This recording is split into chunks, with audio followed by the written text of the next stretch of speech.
The Weber test is used to help differentiate between conductive hearing loss, sensorineural hearing loss, and normal hearing. It is a quick and easy way to evaluate the nature of a patient's loss in patients with complex audiometric results or poor reliability and support the results of pure tone audiometry.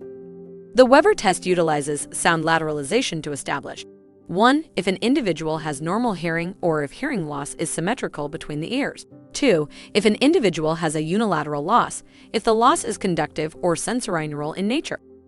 To start assessing clients with the Weber test in your Measure software, you'll need to add it to your Test Types menu in the Pure Tone Audiometry module. To do this, select Tools, then Test Definitions. Select Add and click Weber. To apply this setting, you'll need to restart the software.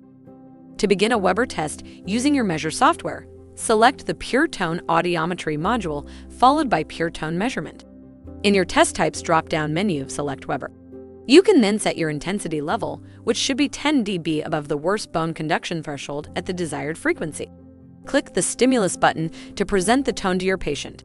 Instruct them to inform you if they hear the tone in the right ear, left ear, or in the center. Select the appropriate response above the measurement panel. Measure will indicate the response on the audiogram. In individuals with normal hearing or symmetrical losses, the sound will be heard at midline or equally on both sides.